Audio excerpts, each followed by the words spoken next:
Living drama-free, cause it's the way to be. Hey everyone, Anthony Fantano here, internet's cringiest music nerd, and it's time for a review of the new Deftones album, Gore. Highly requested review here, guys. This is the 8th full-length album from California alternative metal outfit Deftones. Still going strong after 20 years, long after the shelf life of the alternative metal and the new metal trend that they were sort of born out of, which goes to show the band was more than just the era that they came from. Because since their critically acclaimed records in the late 90s and the early 2000s, they had gone on to put out some pretty experimental material by their standards, like the very shoegazy Saturday Night Wrist or Koi no Yokan. I reviewed that record not too long ago, and there were some kind of dreamy pop elements to it. Also, frontman Chino Moreno has been involved in a couple of different out there side projects, Palms, which has more of a post-rocky edge to it, or Crosses, which is kind of electronic. But Deftones have had their unadventurous moments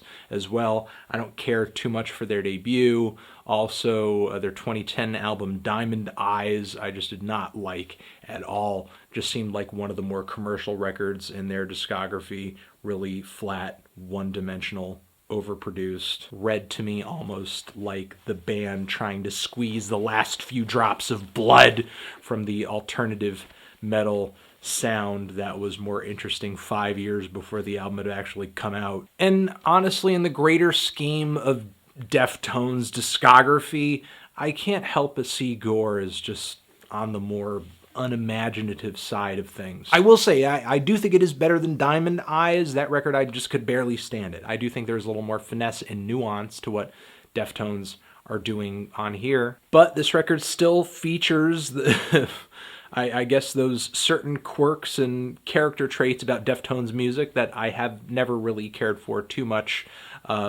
Just, I don't know, exacerbated to a point where I can barely stand them. Like the huge, glistening, over-compressed and just so thick and merciless guitars whose tone really just kind of loses its flavor after not too long. Very quickly loses flavor. And then, of course, Deftones heap on the angst on top of these guitars, which usually come through in the moany vocal style, which is pretty much a trademark for them at this point. The band just continues to force as hard as they can these angry but also very vulnerable emotions into the same box. And it's such a sick and tired cliche at this point. I was sick of this when bands like Stained did this, or bands like Cold did this. And I don't think Deftones is much more artful with it. Sure, the band is a little more spacey and post-rocky. They might throw in a riff with a 5/4 time signature. They might do their best to come up with these contrasting pieces of instrumentals where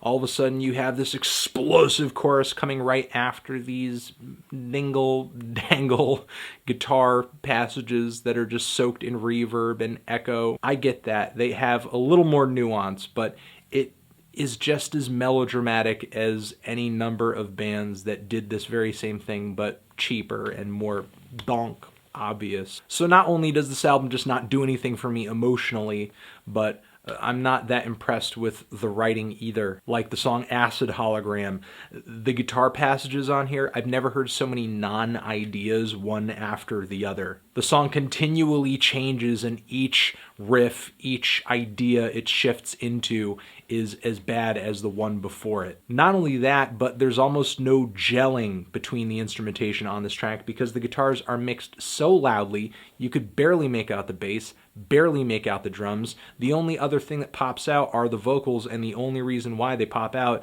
is because they have this very awful, sharp, either chorus effect or just additional harmony added to them that makes them almost unbearable. But this is just one of a couple tracks on here that from beginning to end I just cannot stand. Much of the time we are getting moments like the opener on here where we're getting these spacey verses which explode into these super dense, super compressed, super loud choruses, but not because they're very bassy or very heavy, but because everything in the mix is condensed so much that I don't know, there's not really a volume that you could play it at where it doesn't sound like it's blaring. And while the verses, I guess, are nice breathers and breaks from these oppressively loud moments on the record.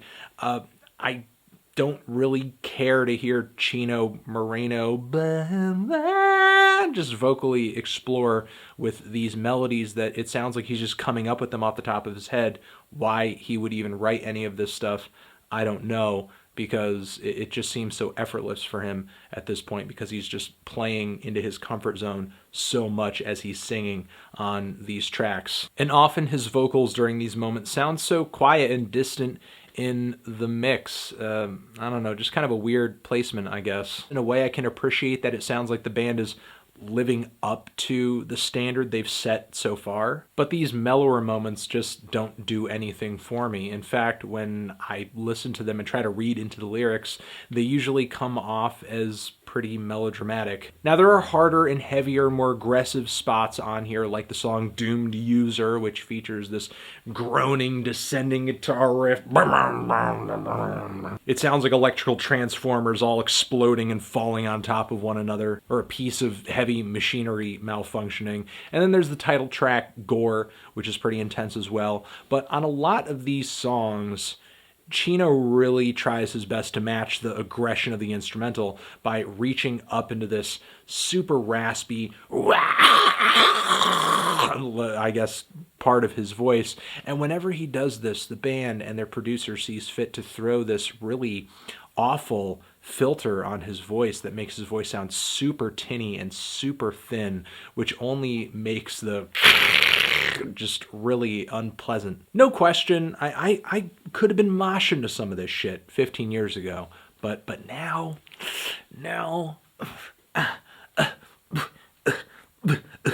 it's doing nothing for me, guys. It's doing nothing for me. I'm sorry. You know, I know that you guys wanted me to review this record. You were like, Anthony Fantano, he's got to love the new Deftones record. He's got to love it. It's the best thing the band's come out with. Yeah, it's amazing. He's going to give it a 10. He's going to say it's the greatest Deftones album of all time. He's going to say the band has returned to form. It's so artsy. It's so, the emotions are so powerful. And that's just hitting me in my soul, and I'm sorry, guys, it's just not happening. You know, the more I listened to this record, the more insane it drove me, the more, I don't know, kind of mad it made me in a way. By my sixth or so listen to this thing, I felt like a volcano about to pop. Lava everywhere, houses destroyed, forests on fire. No one is happy except for volcano scientists, because they get to observe the volcano. The more I think about this record, it just makes me shudder, because again, the singing, the production, the guitars, the writing, the melodramatic lyrics, it's so angsty. It's so trying to be vulnerable. It's so trying to be angry. Very little of it is memorable or catchy to me. And what does come off here as memorable, I don't want to remember it, because it does not sound good to my ear holes. I'm sorry, y'all. Again, I can appreciate that this is like Deftones sort of, you know, meeting that standard, I guess, of what Deftones fans would probably call quality. But this just has nothing for me. I'm feeling a light to decent 4 on this. Transition! Have you given this album a listen? Did you love it? Did you hate it? What would you rate it? You're the best. You're the best. What should I review next? Hit the like. If you like, please subscribe, or you'll die. Don't want that to happen. Deftones, Gore, forever.